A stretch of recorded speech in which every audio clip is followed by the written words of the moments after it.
Hello, my name is Curtis Lockhart. I'm a researcher here at the Charter Cities Institute.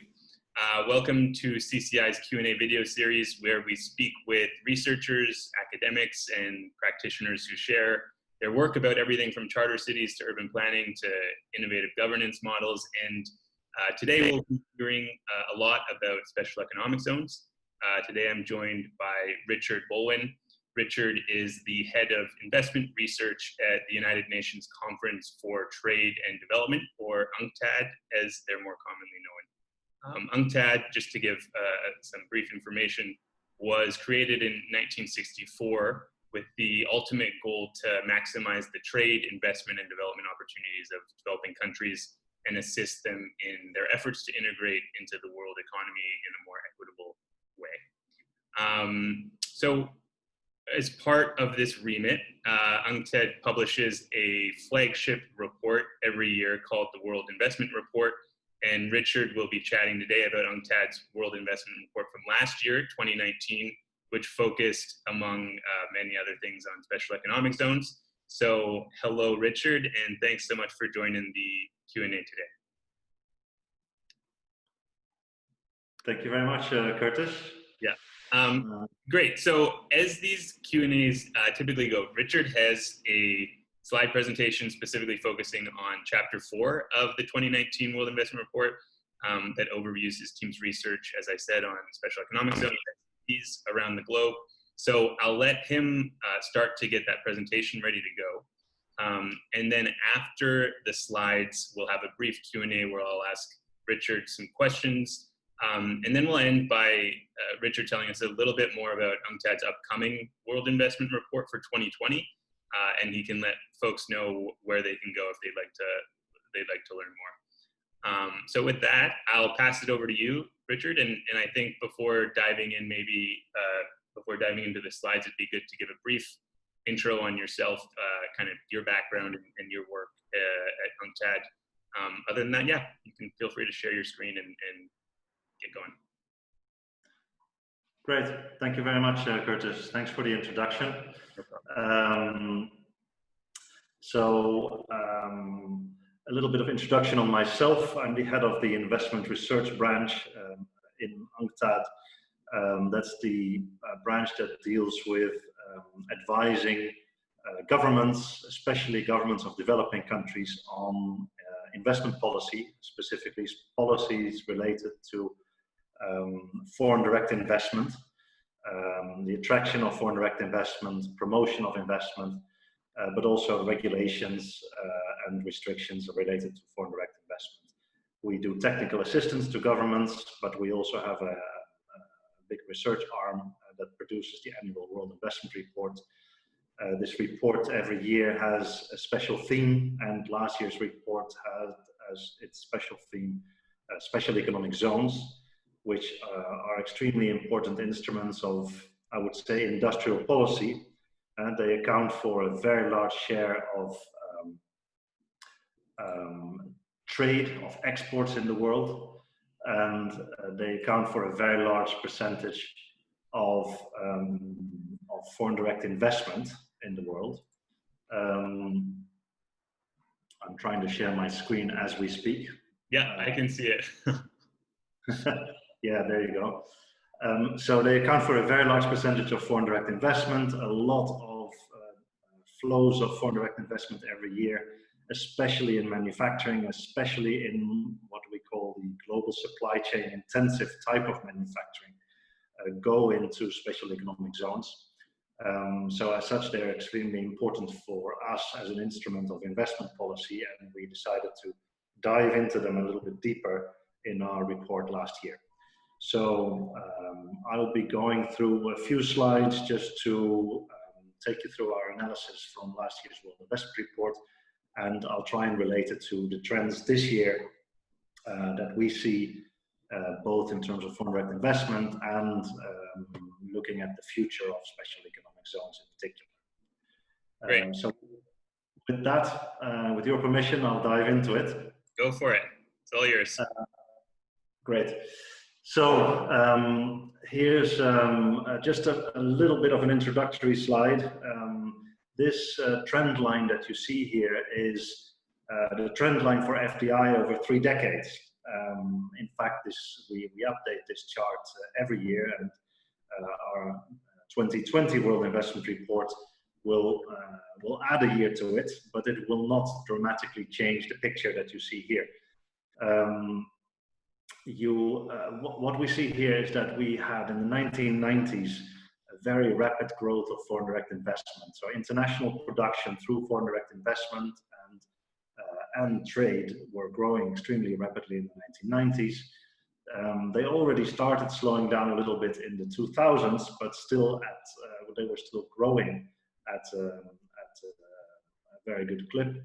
But after the global financial crisis, we really see that the underlying FDI trend stagnates, right? It's slowed down to only about 1% annual growth rate compared to 8% in the decade before and more than 20% in the 1990s.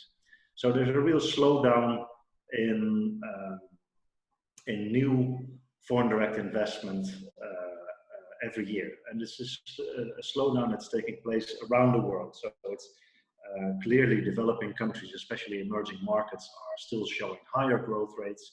It's developed countries and the poorest countries, so the two extremes of the income ladder that see most of the slowdown.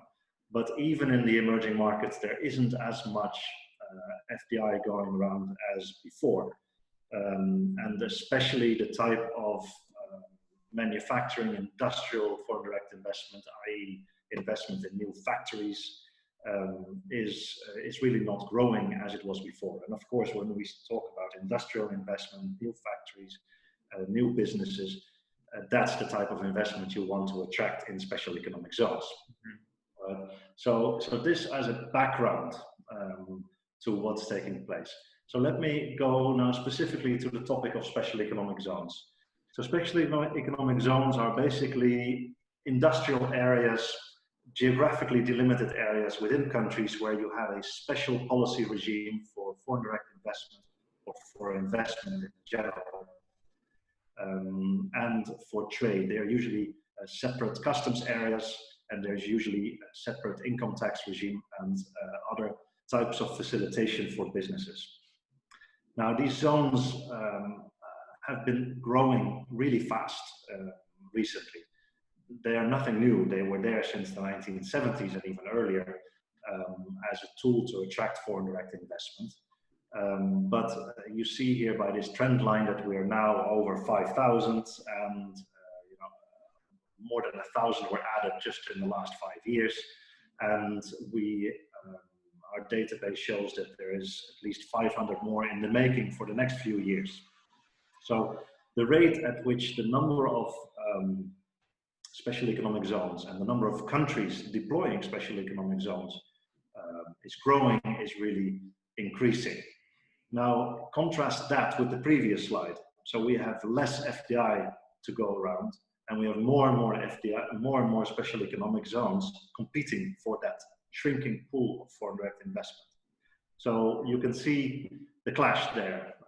There is really a lot more competition for industrial activity, for investment in industrial activity in these zones. So this is a systemic issue that governments and investment authorities, special economic zones authorities, which exist in many countries, really have to think about.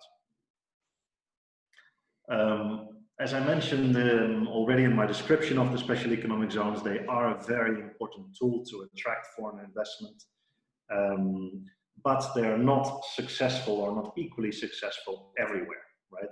So this is a survey we carried out that was answered by investment promotion agencies in more than 100 countries. We carried it out last year, and here are their answers, right? So in most countries, investment promotion agencies do acknowledge that the presence of special economic zones where they are present have given a significant boost to foreign direct investment.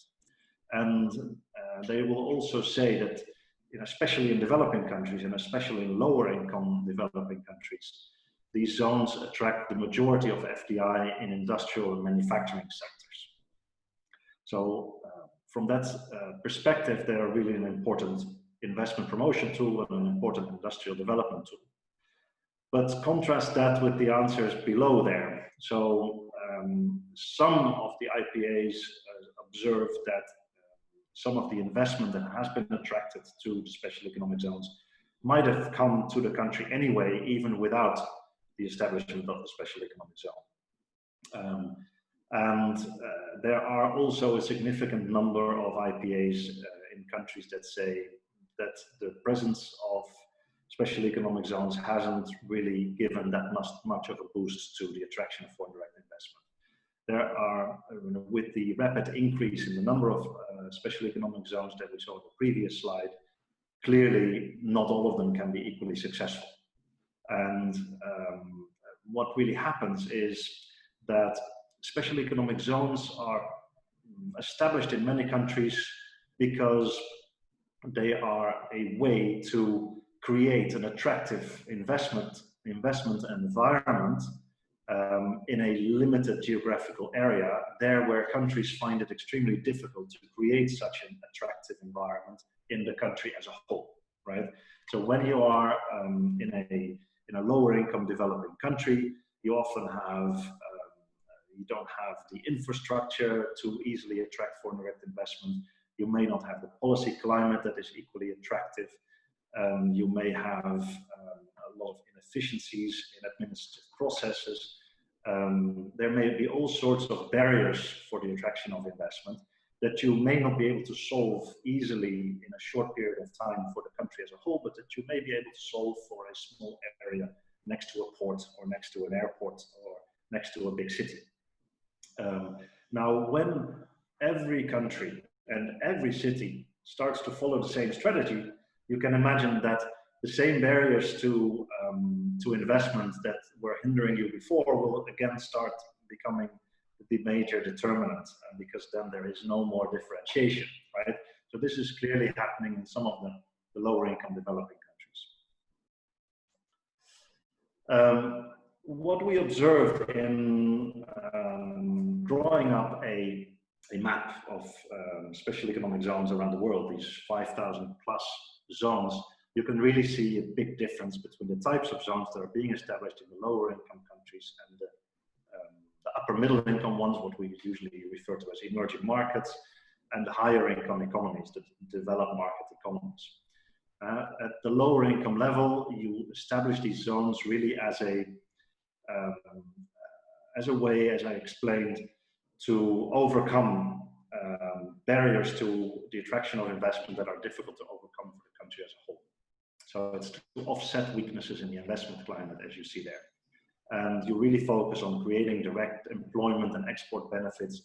And, you know, it's quite broadly aimed. There are often no specific industrial targets or activity targets.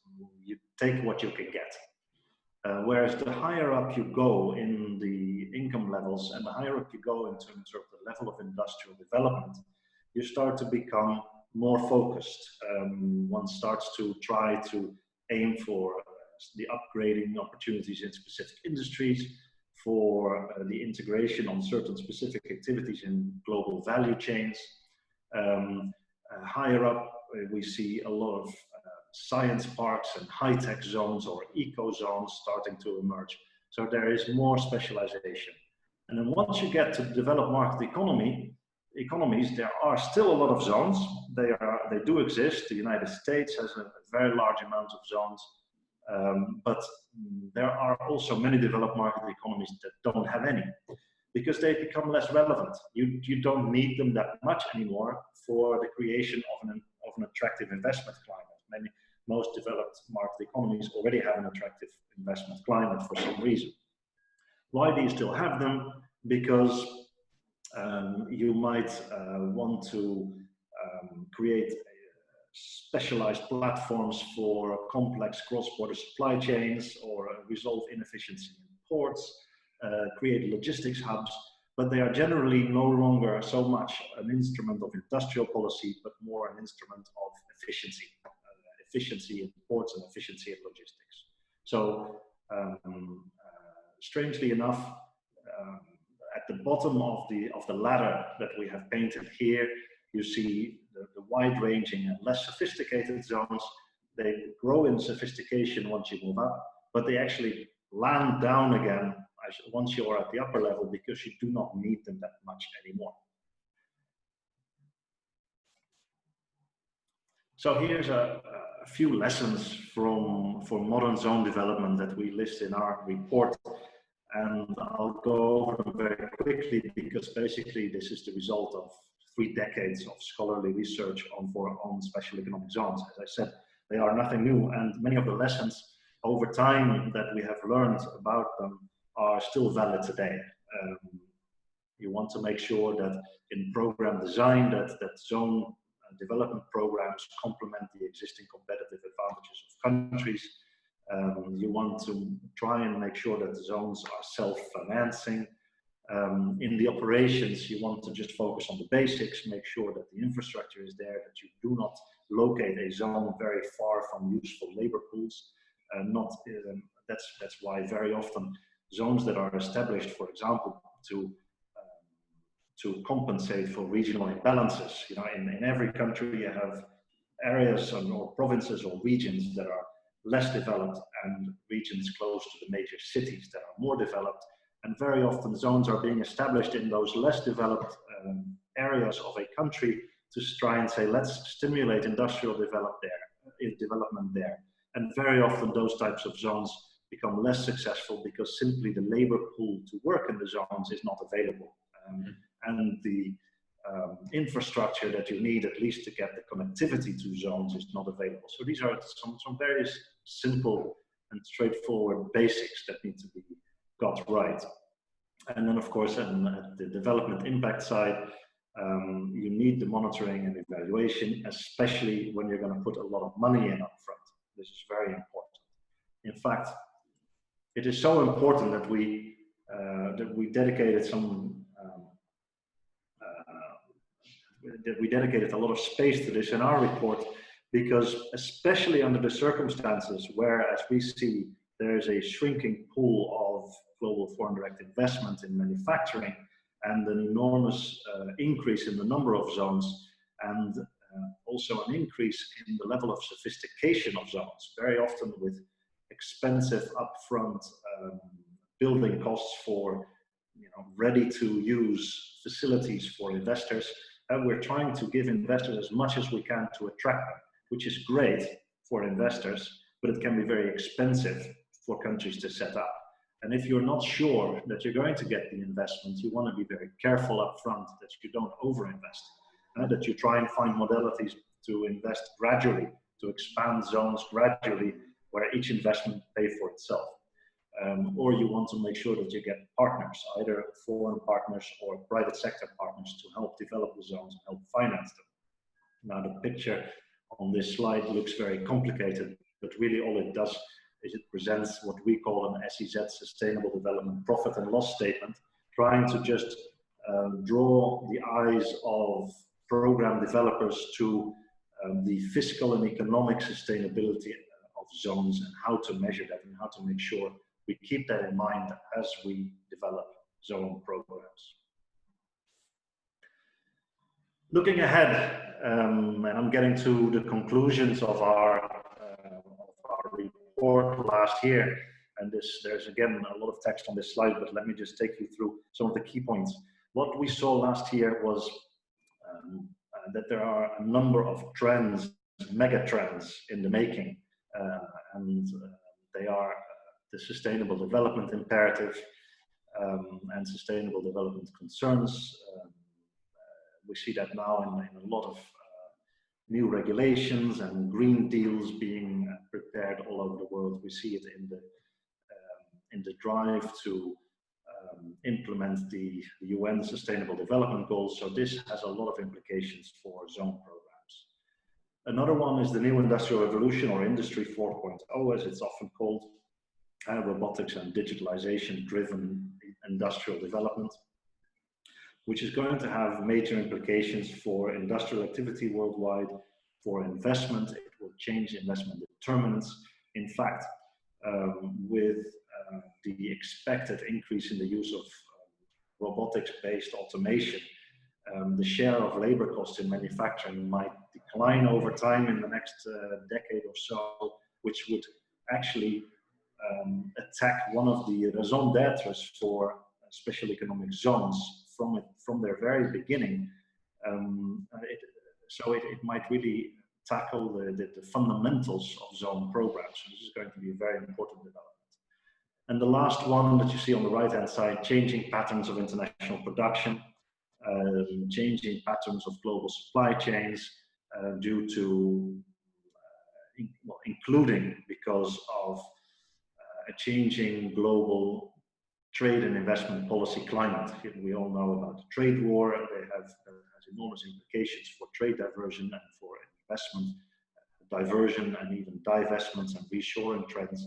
So all these three megatrends that you see listed there up front have implications for the strategic orientation of zone programs, for the regulations that need to underpin special economic zone programs, and for the value proposition of individual special economic zones in particular. So in our report last year, we set out some of these trends and we set out some of these implications for zones. And if you allow me, Curtis, I'll just immediately relate that to our 2020 report, because the 2020 report, in effect, takes the three mega trends that you see on top there, right? So the sustainable development imperative, the new industrial revolution and digital economy, and the changing patterns of international production, and tries to look at what these trends mean for the next decade of international production. What we are doing in our report, which will be launched tomorrow, so on Tuesday, and you should be seeing, hopefully, if we have done our job right, some press coverage in tomorrow's newspapers on this. And so we've taken these same trends, which were already in the making over the last decade, because we talked about them last year, but we're seeing that they are basically at a tipping point, right? What we are seeing is that, you know, if you take some of the, let me take them one by one, some of the policy changes and the trade war, they are really, the trade war started in 2018, the gradual introduction of a more sort of economic nationalism and more restrictions in international trade and investment policy have really started to accumulate over the last decade, but they haven't yet, to date, led to a real fundamental restructuring of global value chains and global supply chains. Mm-hmm. And I would say, like, I mean, this is a new development, so you probably don't cover it in the 2020 report, but in terms of changing patterns of international production, I would imagine the pandemic has sped that up, especially reshoring patterns. Absolutely. Our report is actually, the title of our report is International Production Beyond the Pandemic.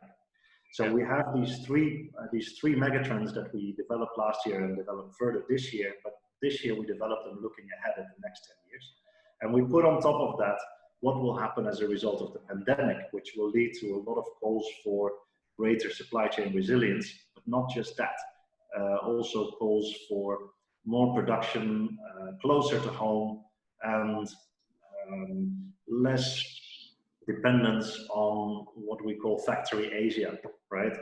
Yeah. So it's just becoming less acceptable both for policymakers and for the public to be so dependent on overseas regions for production, and not just of essential medical goods or pharmaceuticals or medical equipment, but I would say more industrial productive capacity in general. I mean, maybe for the lower technology type textiles and apparel, the developed market economies in Europe, North America, and elsewhere are not that interested in bringing them home. But to be entirely dependent in your value chains and your supply chains on the production of, let's say, some electronics components on factory Asia is going to be much less acceptable now. Mm-hmm. We already see an enormous amount of new investment restrictions coming up that also grew over time in the last decade. And we see just more of this coming up. Now, all of this has important implications for SEZs, obviously. we work out in our 2020 report the overall implications for international production. And when I talk about international production, I say it's the operations of multinational enterprises overseas and their suppliers and the intra and extra firm trade and exports and imports of goods and services that they carry out, right? So these trends plus COVID-19 have an enormous impact. And we see that really working out over the next 10 years. I mean, for us, what we see is that the three mega trends that you see on this slide, we're coming to a boiling point, and 2020 is kind of a tipping point. We think that they will precipitate now in the next decade. And COVID-19 has come on top of that, creating the perfect storm, right? So we really think that there's going to be a transformation of international production coming up, and that will have big implications for special economic zones. For one, I think that there are some major challenges. So they will probably, especially in certain regions that so far have depended on attracting a lot of investment in low labor cost type GDC intensive industries, there will be less of that going around. On the other hand, there may be opportunities in shifting from global to regional value chains, both in Asia but also in Africa with the new African continental free trade area, as well as in Latin America, as well as elsewhere. So regionalization is one major trend we see coming up, and that might be an opportunity for special economic zones. We already see now the development of cross-border zones, so zones placed on the border between two countries, or even between three countries. We have an example of that in three countries in the Mekong Delta region in Southeast Asia and in West Africa as well. So this is going to develop further. So regionalization is one of those developments for SEZs. Positioning for resilience is another opportunity. So trying to market a location for the type of activities that might move away from elsewhere to diversify and create more supply chain resilience. And another is positioning for services. So instead of manufacturing, going for services.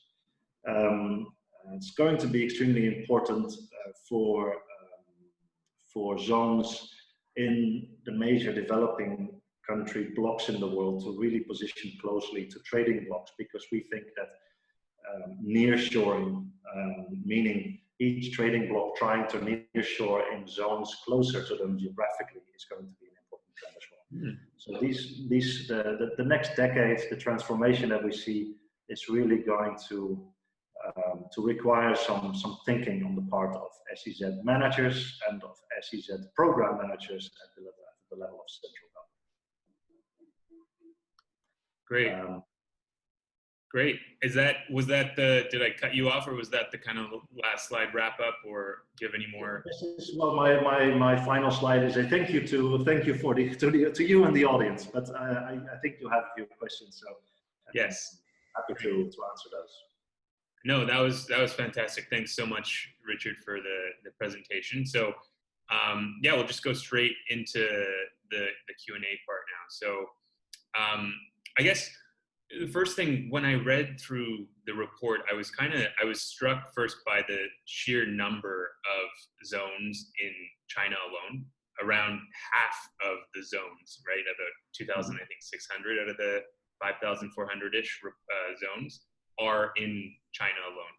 And you know, on average, the Chinese story with SEZs has been, you know, on average, a great success. So my question is, why do you think, if we have so much data from these over 2,000 Chinese SEZs on what works, why do you think policymakers haven't been that successful in replicating this success with SEZs in other regions? Well, the first answer is that the China model is a China model, and it is not necessarily replicable elsewhere in the world. I mean, China is a very special case. That said, those countries that have tried to emulate China in this, there are quite a number in East and Southeast Asia that have been quite successful. and elsewhere as well. So it's not that the successful cases are exclusive to China. On top of that, not all zones in China are equally successful. Now, one of the things I mentioned earlier, monitoring and evaluation of zone performance is really important. And I think one of the good examples that we can take from China is that they are willing to close them.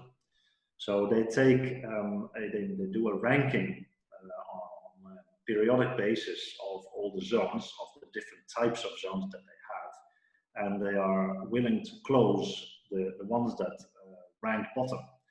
And so that helps really to make sure that the kind of both the investment and the kind of market distortion that you get from zones inevitably is minimized, right? So that's an example that I think is really useful to keep in mind. So yeah, I think just to say that the model is not successful elsewhere, that's really hard to say. I think China develops many different types of zones, whether technology and science-based zones to the more industrial ones, to the I mean, their model has been very much based on driving the kind of global value chain task activities, and the structure of their labor market and skills base and industrial development strategy has been really geared towards that.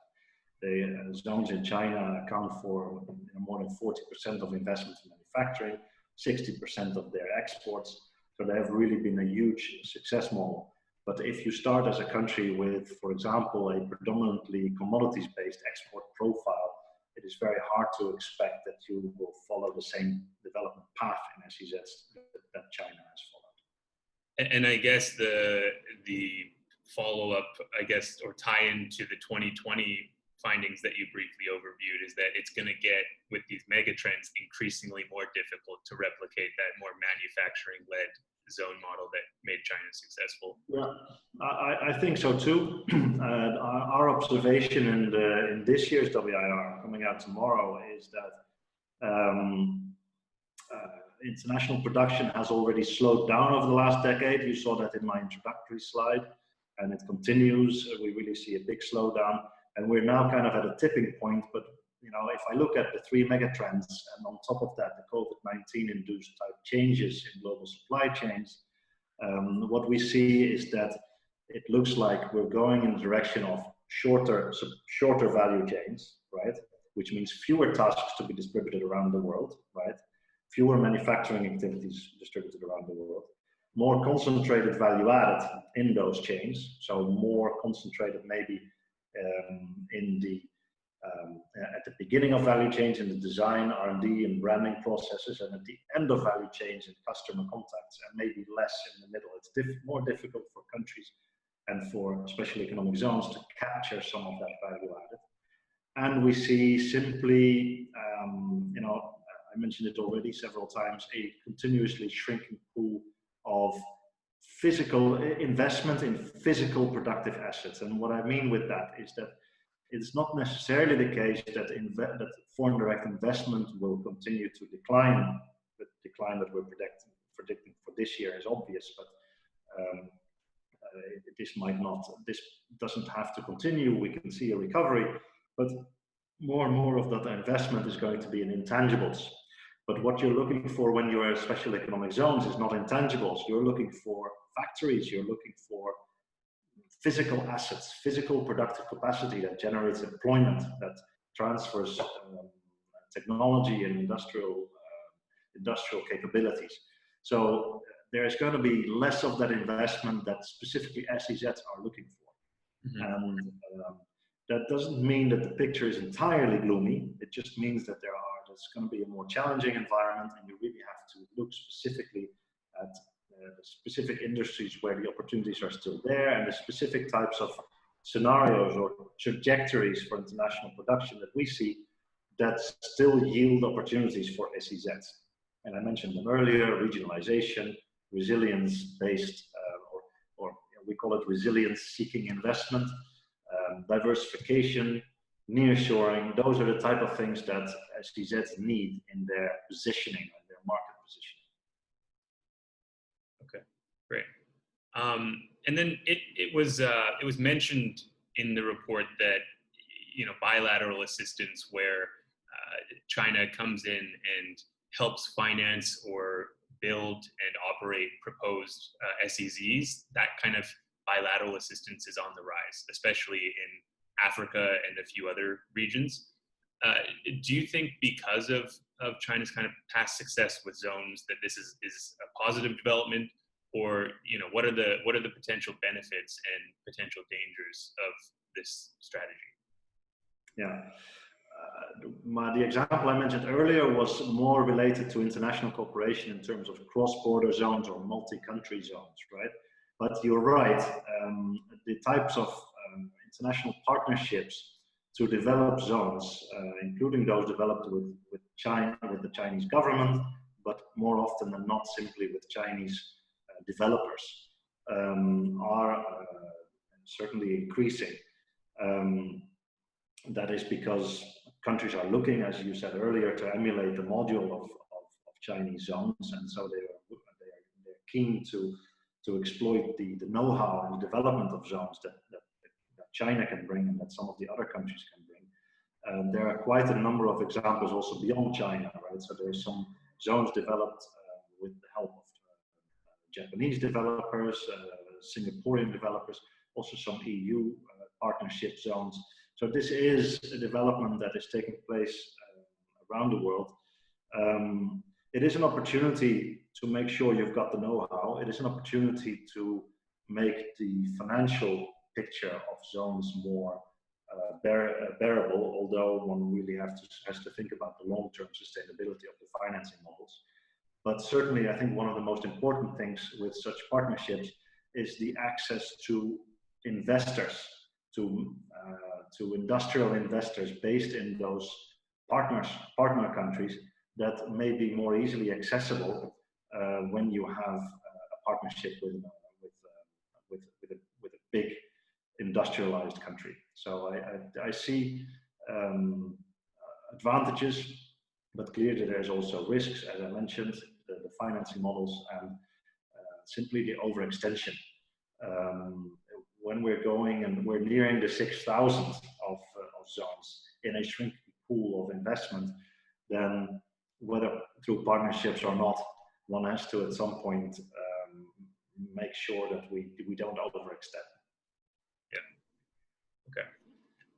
And then third, I guess, one of the factors listed for why SEZs are attractive for some policymakers is because the relative ease of implementing these reforms at the local level of a zone, especially relative to, as you mentioned, policy reforms at the national level, right? Because you avoid a lot of the entrenched political and business interests. So I guess taking this logic one step further and looking at the actual site location of a zone, do you think it's better to locate a zone as a sort of satellite city on the outskirts of pre-existing cities where you still might have to contend with these pre-existing political and business interests?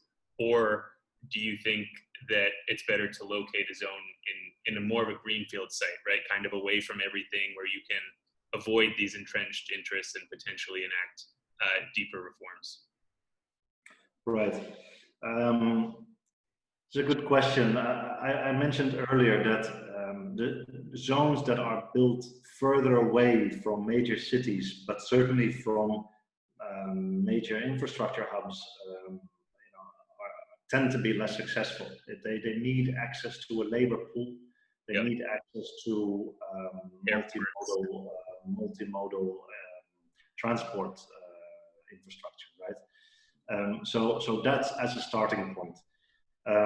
Entrenched interests, you have them in SEZs almost as much as you have them outside. So I'm not really sure that's the argument there. But for me, it is very important to consider the expected impact of a zone. So what's the reason? What's the real reason we're building the zone, right? So if there is already sufficient industry in a city that can work with the existing infrastructure and with the existing and not just physical infrastructure, but also regulatory infrastructure, tax infrastructure, and trade costs and trade policy regime, then why build a zone, right? So you build a zone presumably because you don't have that. So that's why I'm not sure that this holds. I mean, one would build a zone where you want to attract, and I'm talking here about the classic kind of setup, right? The classic type of zone that is aimed at attracting the type of global value chain task activity. So you want to create an extraterritorial customs regime, right? And sort of and you want to create a setup that is really geared towards exports, imports and exports, right? Those kind of activity, you want to make sure that the zone attracts those kind of activities and attracts new activities. Because just moving existing industrial activities to a zone regime basically just erodes the tax base. So that cannot be the objective of a new industrial zone, obviously.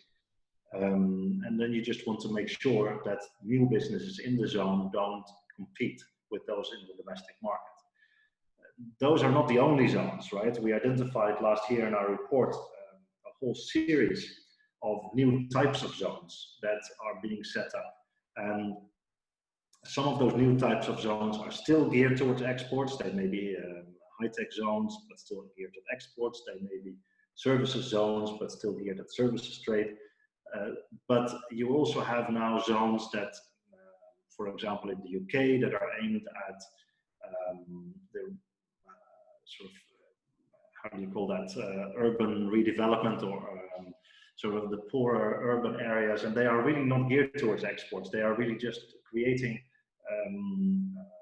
special points where you try to help through the provision of infrastructure and specific government services, a hub for local business that can help regenerate maybe an impoverished urban environment.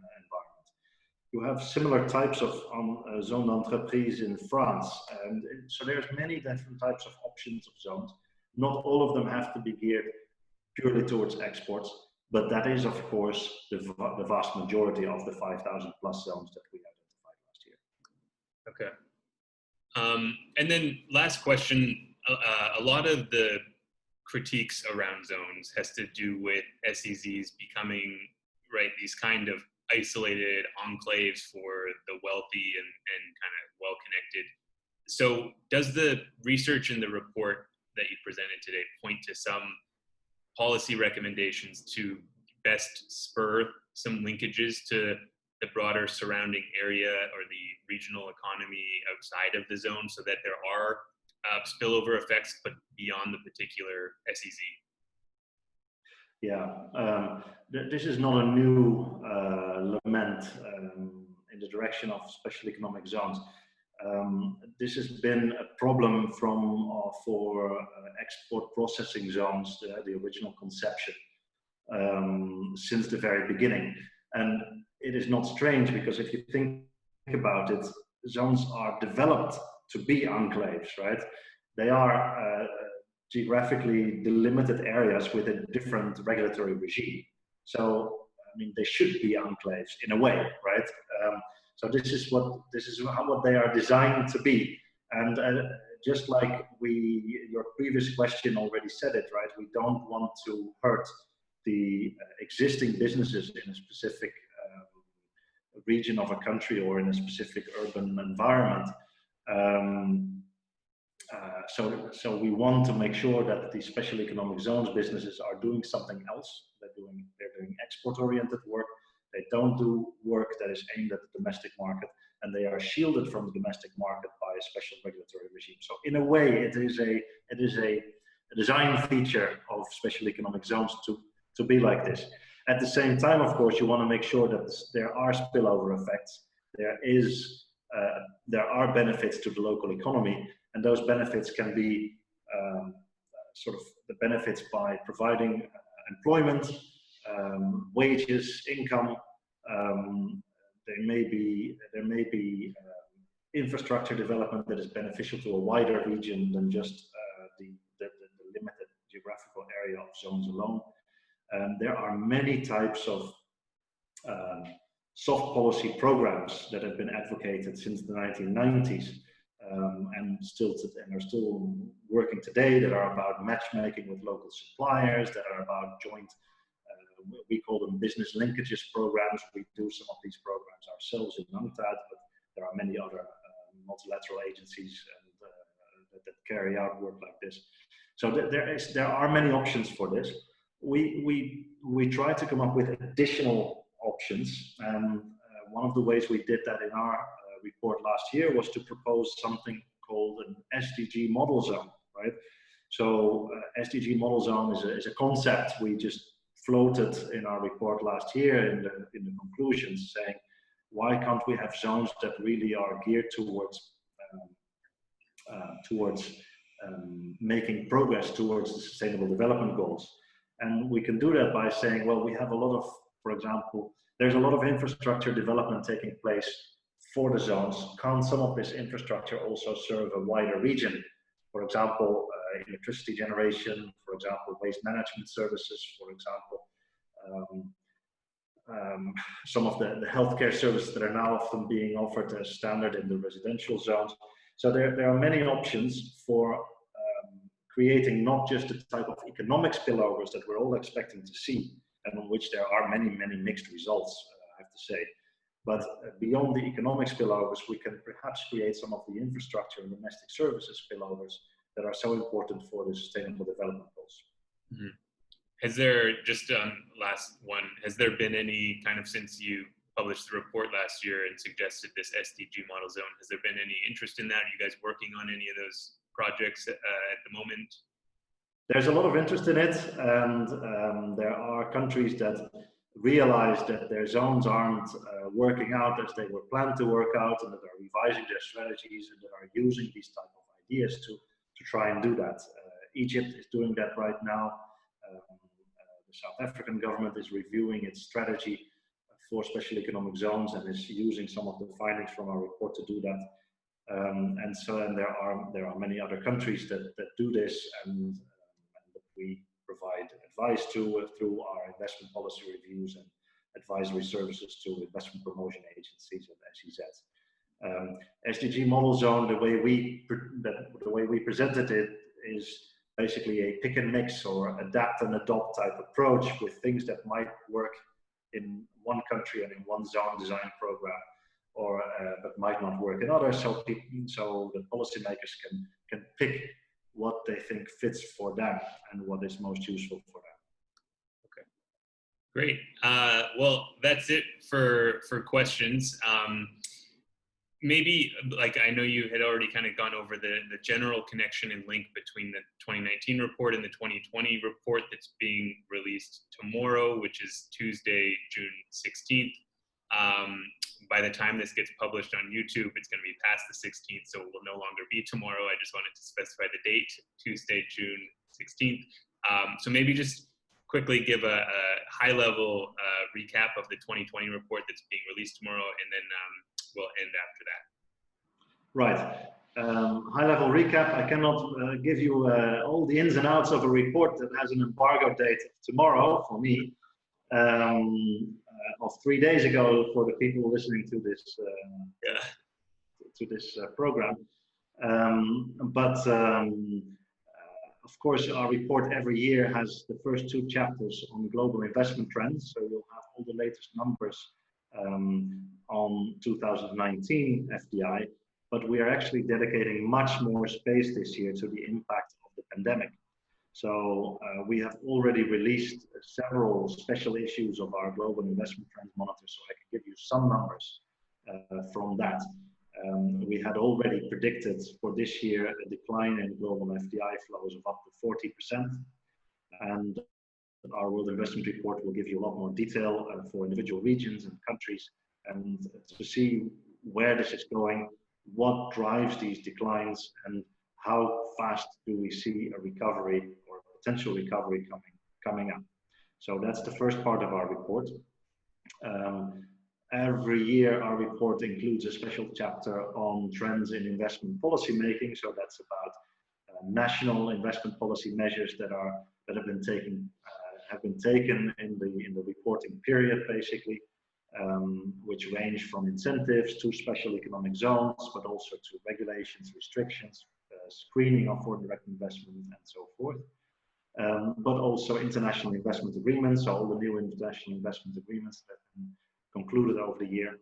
Then we go to our theme chapter, which, as I already pointed out, is a theme chapter that basically takes 3 decades, because this is the 2020 report is the 30th edition of the World Investment Report, anniversary edition. So we're looking back 3 decades of international production, and we're looking ahead 1 decade. And we're looking at what we expect will happen to international production, foreign direct investment, and global trade over the next decade under the influence of not just the pandemic, but also the pre-existing megatrends of sustainability, of growing economic nationalism, and of the new industrial revolution and digital economy.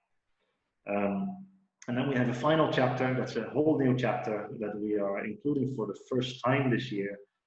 That was on the special request of the General Assembly of the United Nations. We included this, which is looking at the trends in investment in the Sustainable Development Goals. So we have identified all the investment sectors that are relevant for the achievement of the Sustainable Development Goals, and we're looking at investment trends in these areas. And that report, as you already said, it's going to be launched on the 16th of June. And well, there should, if we have done our job right, there should be some press coverage on that. And you can freely download our report from our website or from our what we call e-reader, which is the worldinvestmentreport.org website. And you will see our report back on Twitter, LinkedIn, and other social media. Great. And then the folks who are watching this see the contact information that's on the slide that's showing right now. So you see a phone number and I believe a Twitter handle and all that other stuff. So if you're interested, you can get in contact. And as Richard mentioned, the report drops June 16th. It'll probably have dropped by the time this gets aired. So feel free to go download and read that. With that, again, Richard, thanks so much. As I said at the beginning, I'm Curtis Lockhart. I'm a researcher at the Charter Cities Institute. You can learn more about what we do in CCI's work at www.chartercitiesinstitute.org. Subscribe to the YouTube channel that this video is now published on, or follow us on Twitter at cci.city.